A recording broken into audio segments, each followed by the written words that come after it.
What's up? That's my fuzziest best friend. This is the questionnaire that we've developed just to kind of get a sense of what's been going on and where your testimony might be placed. But we have a lot of opponents that, you know, don't believe us. Yeah. And it's important that we are able to kind of catalog everything, and if there is any evidence or other people that can corroborate, this way we can stand up and say, you know what, no, it's not just one person telling this story, it's not just two people telling this story, these are all the people telling this story. Did you ever participate in or observe the killing or wounding of a civilian or unarmed combatant? Yes. Is that something you can talk about? No. Have you ever seen mutilation of bodies? Yes. Can you talk about it?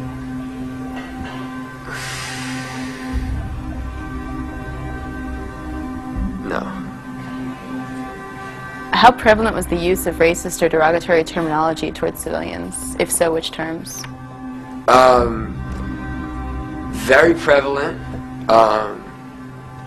Haji, Sam Nigger, Camel Jockey, Ahmed, Ali. I mean, it's truly sad to see people in their darkest hour, isolated from everything that they've known, was taught to them, and loved.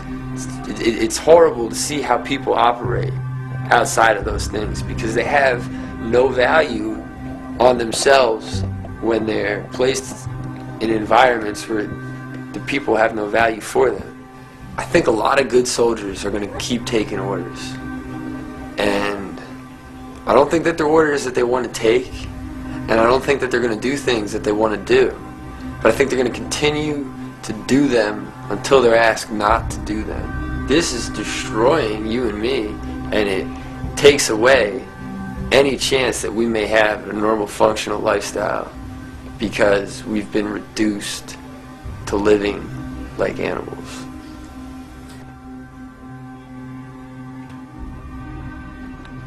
The first thing they tried to do was medicate me. No therapy was recommended, medications were recommended. They gave me 3 different medications. The first was trazodone, the second was Paxil, and the third was gabapentin, a generic form of Neurontin. My doctor told me that PTSD treatment is not a science, that there is no science to it, and that you can mix and match these medications, and something may work for you that doesn't work for another vet. And I did research on the medications that I was given, and I found out that the main side effect of all 3 medications is suicidal thoughts and suicidal tendencies. 10,000 Iraq war vets have committed suicide. My name is Zoli Peter Goodman. I'm a proud warrior and a prouder patriot, and that's my problem with the VA.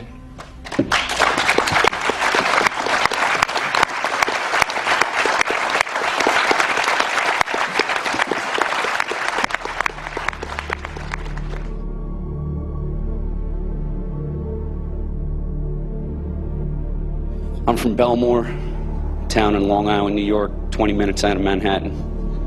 I could see the smoke when the towers fell on September 11th.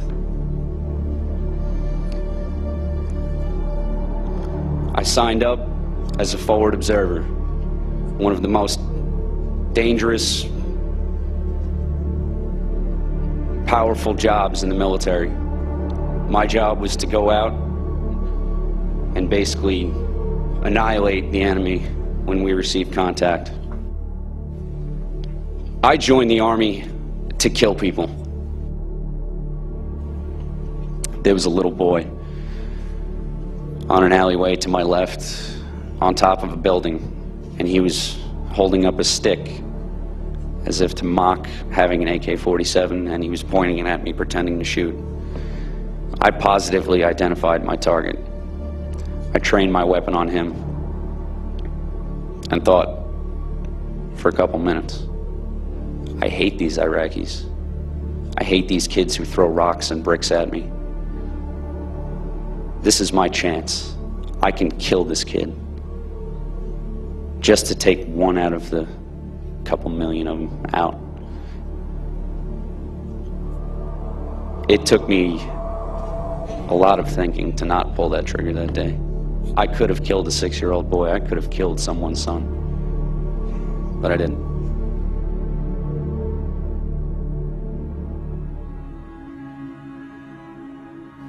I believe myself to be strong. And after finding out I was stop-lost, I started having panic attacks, and I couldn't admit that I was mentally or emotionally broken. After trying to kill myself, I was locked up and analyzed and saw doctors and this and that. And I was obviously a broken soldier, and I was still set to deploy.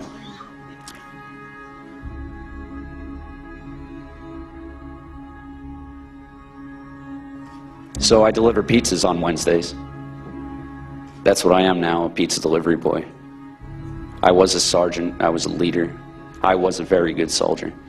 But now I'm pizza delivery boy who works once a week, because that's the only job where I can call in a couple hours before and say, I'm still at the VA, I'm waiting in line. I'm sorry, I can't come in for a couple hours.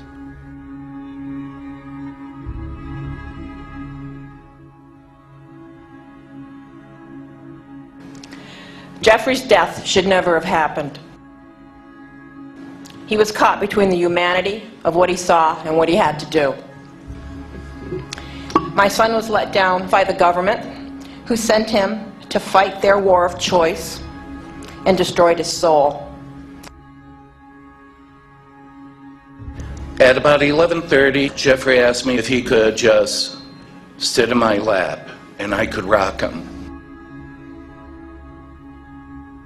We sat there for about 45 minutes, and I was rocking Jeff, and we were in total silence. It was his last place of refuge. The next day I came home. It was about 7:15. I held Jeff one last time as I lowered his body from the rafters and took the hose from around his neck.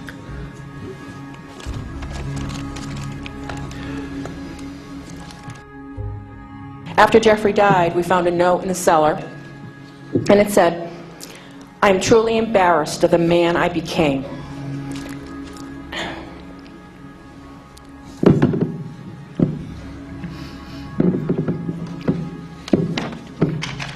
I am truly embarrassed of the man I became, and I hope you can try to remember me only as a child when I was happy, proud, and enjoyed life."